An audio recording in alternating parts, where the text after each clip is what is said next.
परमहंस सद्गुरू स्वामी मकरंदनाथ महाराज यांचं प्रवचन 17 मार्च.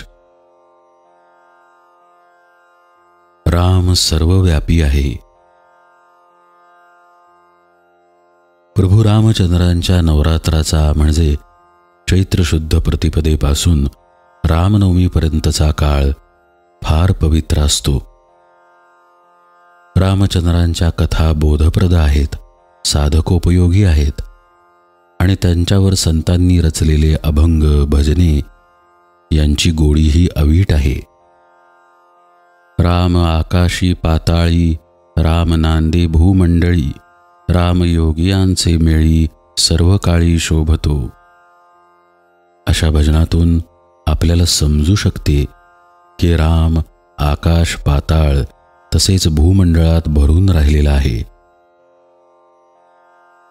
मात्र आपल्याबाबत ही गोष्ट केवळ भजनापुरती नको राहायला. आपण नीट समजून घ्यावे की कसा आहे हा राम. राम सर्वव्यापी आहे. नभासारखे रूप या राघवाचे.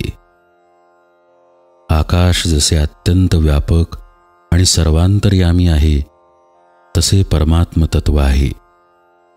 राम म्हणजे परमात्मा.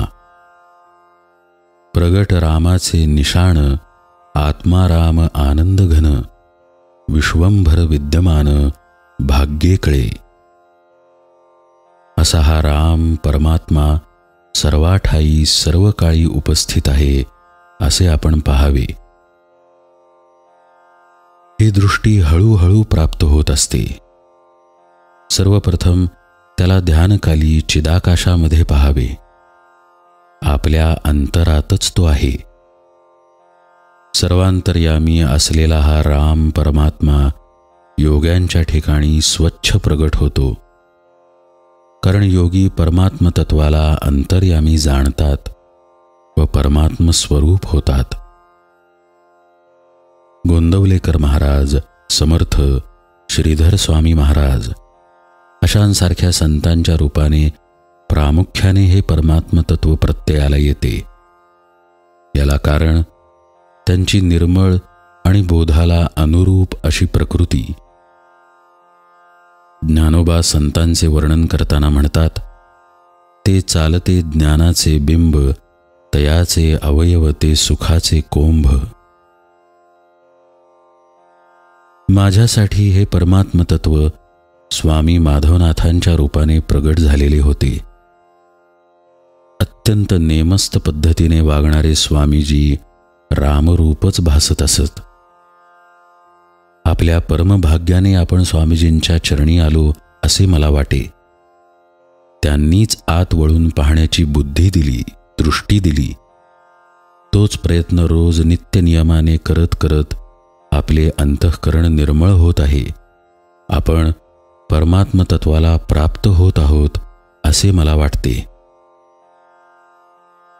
आपले वय आपल्या हातात नाही, काळ आपल्या हातात नाही, पण सद्गुरूंच्या सहवासाने परमात्म्याला प्राप्त होणे, त्या योगे स्थिर बुद्धी प्राप्त होणे ही आपल्या हातातील गोष्ट आहे.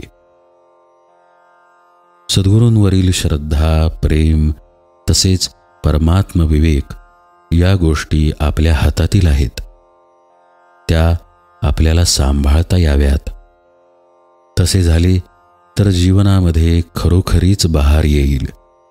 आपले जीवन परमसुखाला, परमशांतीला प्राप्त होईल.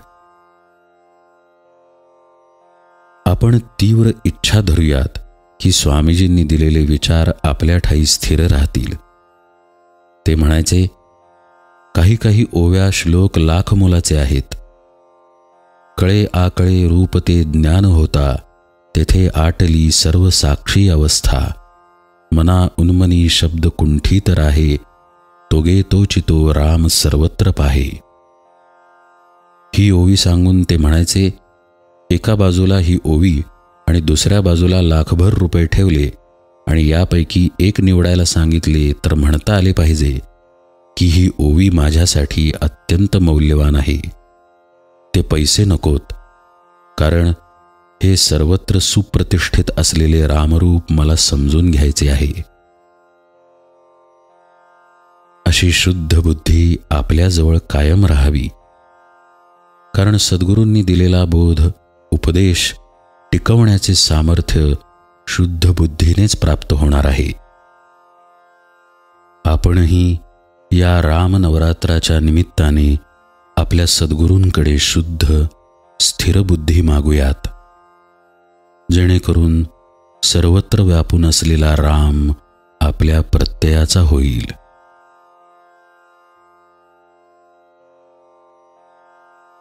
परमहंस सद्गुरु स्वामी माधवनाथ महाराज की जय.